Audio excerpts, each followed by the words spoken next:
We think about the new evangelization as something happening just within the last few years, but the Cardinal recognized very early on that there was a great deficit in the catechesis that had happened in the last 2 generations in the United States. Personally, it's a great privilege to work for Cardinal Wuerl because of the leadership role that he's taken, not only in preaching the gospel, in teaching the faith, but really in calling all of us to a greater sense of our own vocation and mission. He's encouraged us in our work precisely because that's so much at his heart.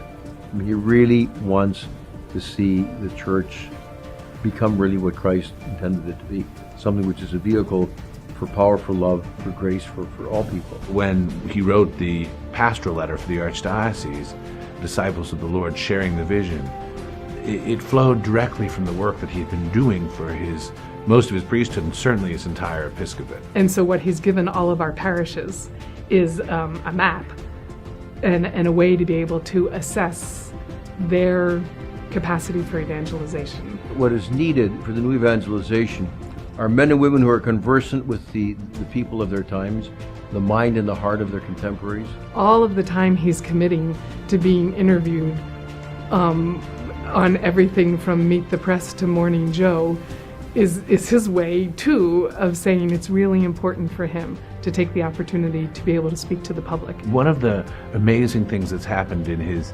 time here as the Archbishop of Washington is that we've opened a seminary. And where places around the world are closing theirs, we're opening them because we've had so many vocations. But the amazing thing is he walks in and he knows every student's name. And he knows, how's that project going that you were working on? That he's involved in their lives as a father would with his sons in a very powerful way.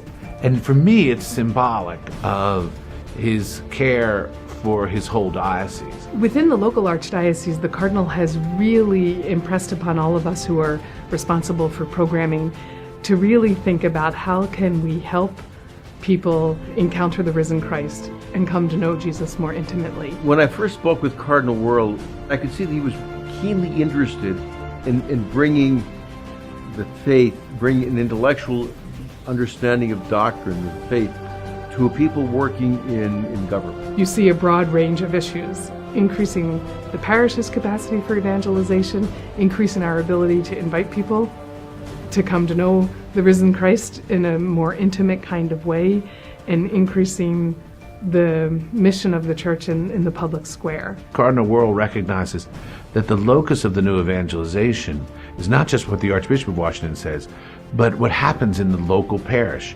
And so people are empowered and encouraged to take a look at themselves along with their pastor and to say, where can we grow? What are we doing well and what aren't we doing well? He's really looking for an increase in the number of opportunities local Catholics have to come together, to study the Word of God, to participate in the sacraments, and to think about their mission for evangelization. We're fortunate to have someone who has a vision and who has a great passion for wanting to share that vision with others and to invite people to participate in the life of the church.